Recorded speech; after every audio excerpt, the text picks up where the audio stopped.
श्री गणेशाय नमः। ओम श्री परमात्मने नमः। संक्षिप्त गरुड़ पुराण आचार कांड अध्याय 59। ज्योतिष चक्र में वर्णित नक्षत्र, उनके देवता एवं कतिपय शुभ अशुभ योगों तथा मुहूर्तों का वर्णन। श्री सूत जी ने कहा, ऋषियों, केशव ने भगवान शिव से पृथ्वी का परिमाण बताकर कहा कि हे रुद्र, ज्योतिष शास्त्र की गणना 4 लाख में है, पर उनमें से मैं अब ज्योतिष चक्र अर्थात नक्षत्रों से युक्त राशि चक्र का संक्षेप से वर्णन करूंगा, जो सब कुछ देने वाला है। श्री हरि ने कहा, हे शिव, कृत्तिका नक्षत्र के देवता अग्नि हैं, रोहिणी नक्षत्र के देवता ब्रह्मा हैं, मृगशिरा के चंद्रमा तथा आर्द्रा के रुद्र देवता कहे गए हैं। इसी प्रकार पुनर्वसु के आदित्य तथा तिष्य पुष्य के गुरु हैं। अश्लेषा नक्षत्र के सर्प तथा मघा नक्षत्र के देवता पितृगण हैं। पूर्वा फाल्गुनी नक्षत्र के देवता भाग्य भग, उत्तरा फाल्गुनी के अर्यमा, हस्त के सविता और चित्रा के देवता त्वष्टा हैं। स्वाति नक्षत्र के देवता वायु और विशाखा नक्षत्र के देवता इंद्राग्नि हैं। अनुराधा नक्षत्र के देवता मित्र और ज्येष्ठा के शक्र इंद्र देवता कहे गए हैं। नक्षत्रज्ञ विद्वानों ने मूल नक्षत्र का देवता निवृत्ति को बताया है। पूर्वाषाढ़ नक्षत्र के देवता आप तथा उत्तराषाढ़ के विश्व देव हैं। अभिजित के देवता ब्रह्मा और श्रवण के विष्णु कहे गए हैं। धनिष्ठा नक्षत्र के देवता वसु तथा शतभिषा के वरुण कहे गए हैं। पूर्वा भाद्रपद नक्षत्र के देवता अजपाद, उत्तरा भाद्रपद के अहिर्बुद्धन्य, रेवती के पूषा, अश्विनी के अश्विनी कुमार और भरणी के यम देवता कहे गए हैं। प्रतिपदा तथा नवमी तिथि में ब्रह्माणी नाम की योगिनी पूर्व दिशा में अवस्थित रहती है। द्वितीया और दशमी तिथि में माहेश्वरी नामक योगिनी उत्तर दिशा में रहती है। पंचमी तथा त्रयोदशी तिथि में वाराही नामक योगिनी दक्षिण दिशा में स्थित रहती है। षष्ठी और चतुर्दशी तिथि में इंद्राणी नाम की योगिनी का वास पश्चिम में होता है। सप्तमी और पौर्णमासी तिथि में चामुंडा नाम से अभिहित योगिनी का निवास वायु गोचर अर्थात वायव्य कोण में रहता है। अष्टमी तथा अमावस्या में महालक्ष्मी नाम की योगिनी ईशान कोण में रहती है। एकादशी एवं तृतीया तिथि में वैष्णवी नाम की योगिनी अग्नि कोण में वास करती है। द्वादशी और चतुर्थी तिथि में कौमारी नाम वाली योगिनी का निवास नैऋत्य कोण में रहता है। योगिनी के सम्मुख रहने पर यात्रा नहीं करनी चाहिए। अश्विनी, अनुराधा, रेवती, मृगशिरा, मूल, पुनर्वसु, पुष्य, हस्त और ज्येष्ठा नक्षत्र प्रस्थान यात्रा के लिए प्रशस्त कहे गए हैं। हस्त, चित्रा, स्वाति, विशाखा, अनुराधा ये 5 नक्षत्र तथा उत्तर फाल्गुनी, उत्तराषाढ़, उत्तरा भाद्रपद, अश्विनी, रोहिणी, पुष्य, धनिष्ठा और पुनर्वसु नक्षत्र नवीन वस्त्र धारण करने के लिए श्रेष्ठ हैं। कृत्तिका, भरणी, अश्लेषा, मघा, मूल, विशाखा तथा पूर्वा भाद्रपद, पूर्वाषाढ़ और पूर्वा फाल्गुनी इन नक्षत्रों को अधोमुखी कहा गया है।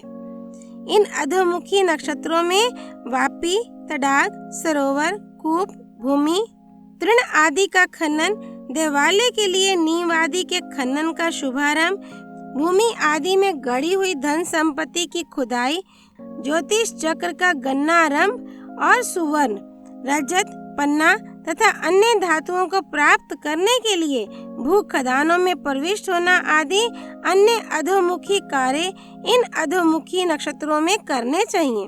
रेवती, अश्विनी, चित्रा, स्वाति, हस्त, पुनर्वसु, अनुराधा, मृगशिरा एवं ज्येष्ठा नक्षत्र पार्श्वमुखी हैं। इन पार्श्वमुखी नक्षत्रों में हाथी, ऊंट, अश्व, बैल तथा भैंसे को वश में करने का उपाय करना चाहिए।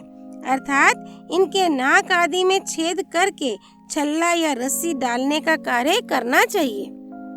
खेतों में बीज बोना, गमनागमन, चक्र यंत्र, चरखी, चरसा, रहट आदि यंत्र अथवा रथ एवं नौका आदि का क्रय और निर्माण उक्त पार्श्वमुखी नक्षत्रों में करना चाहिए और अन्य पार्श्व कार्यों को भी इन पार्श्व नक्षत्रों में करना चाहिए। रोहिणी, आर्द्रा, पुष्य, धनिष्ठा, उत्तरा फाल्गुनी, उत्तराषाढ़, उत्तरा भाद्रपद, शतभिष, वारुण तथा श्रवण, ये 9 नक्षत्र ऊर्ध्वमुखी कहे गए हैं। इन नक्षत्रों में राज्याभिषेक और पटबंध आदि शुभ कार्य करवाने चाहिए। ऊर्ध्वमुखी अर्थात अभ्युदय प्रदान करने वाले अन्य विशिष्ट कार्यों को भी इन नक्षत्रों में करना प्रशस्त होता है। चतुर्थी, षष्ठी, अष्टमी, नवमी, द्वादशी, चतुर्दशी, अमावस्या तथा पूर्णिमा तिथि अशुभ होती है। इन तिथियों में शुभ कार्य नहीं करने चाहिए। कृष्ण पक्ष की प्रतिपदा तथा बुधवार से युक्त द्वितीया तिथि शुभ होती है। यदि भूमि पुत्र मंगल से युक्त तृतीया हो, शनैश्चर को चतुर्थी हो, गुरुवार को पंचमी पड़ रही हो, षष्ठी को मंगल या शुक्रवार हो तो वे तिथियां भी शुभ होती हैं। बुधवार को सप्तमी, मंगल तथा रविवार को अष्टमी, सोमवार को नवमी और गुरुवार को पड़ने वाली दशमी तिथि शुभ होती है। एकादशी तिथि में गुरु तथा शुक्र होने पर, बुधवार को द्वादशी तिथि पड़ने पर, शुक्र तथा मंगलवार को त्रयोदशी और शनिवार को चतुर्दशी तिथि शुभ होती है।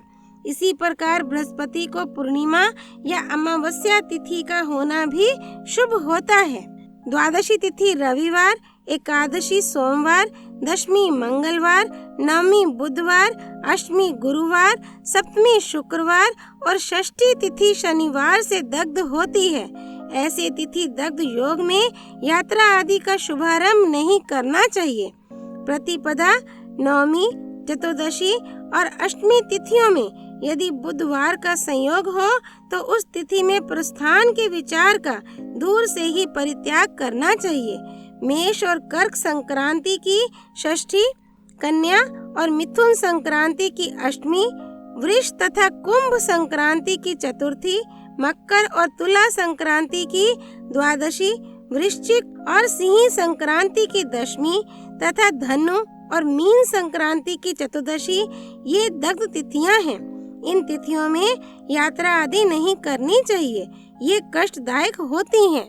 हे शिव, रविवार को विशाखा, अनुराधा और ज्येष्ठा का योग, सोमवार के दिन पूर्वाषाढ़, उत्तराषाढ़ तथा श्रवण नक्षत्र का योग, मंगलवार को धनिष्ठा, शतभिष और पूर्वा भाद्रपद का योग, बुधवार में रेवती, अश्विनी तथा भरणी का योग, बृहस्पतिवार को रोहिणी, मृगशिरा और आर्द्रा का योग, शुक्रवार में पुष्य, अश्लेषा एवं मघा का योग, शनिवार को उत्तरा फाल्गुनी, हस्त तथा चित्रा नक्षत्र का योग होने पर औत्पातिक योग होता है। इन योगों में गमना आदि कार्य करने से उत्पात, मृत्यु और रोग की उत्पत्ति होती है। हे रुद्र, रविवार को मूल, सोमवार को श्रवण, मंगलवार को उत्तरा भाद्रपद, बुधवार को कृत्तिका, बृहस्पति के दिन पुनर्वसु, शुक्रवार को पूर्वा फाल्गुनी तथा शनिवार को स्वास्ति नक्षत्र हो तो अमृत योग होता है। ये सभी कार्यों को सिद्ध करने वाले हैं। विष कुंभ योग की 5 घटी, शूल योग की 7 घटी, गंड तथा अति गंड योग की 6 घटी, व्याघात और वज्र योग की 9 घटी एवं व्यतिपात, परिक और वैधृति योग ये मृत्यु तुल्य कष्टदायी होते हैं। इनमें सभी कर्मों का परित्याग करना चाहिए। रविवार को हस्त, गुरुवार को पुष्य, बुधवार को अनुराधा नक्षत्र ये शुभ होते हैं। शनिवार को रोहिणी उत्तम और सोमवार को मृगशिरा नक्षत्र शुभ है। उसी प्रकार शुक्रवार को रेवती तथा मंगलवार को अश्विनी नक्षत्र शुभ फल देता है। इस प्रकार का योग होने पर सिद्धि योग बनता है। ये सिद्धि योग सभी प्रकार के दोषों का विनाश करने वाले होते हैं। हे वृषभध्वज, शुक्रवार को भरणी, सोमवार को चित्रा, मंगलवार को उत्तराषाढ़, बुधवार को धनिष्ठा, बृहस्पति को शतभिष, शुक्रवार को रोहिणी और शनिवार को रेवती नक्षत्र होने पर विष योग होता है। पुष्य, पुनर्वसु, रेवती, चित्रा, श्रवण, धनिष्ठा, हस्त, अश्विनी, मृगशिरा एवं शतभिष नक्षत्र होने पर जात कर्म आदि संस्कार करने के लिए उत्तम माने गए हैं। हे शिव, विशाखा, उत्तरा फाल्गुनी, उत्तराषाढ़, उत्तरा भाद्रपद, मघा, आर्द्रा, भरणी, अश्लेषा और कृत्तिका नक्षत्र में यात्रा करने पर मृत्यु का भय रहता है। अध्याय 59 संपूर्ण।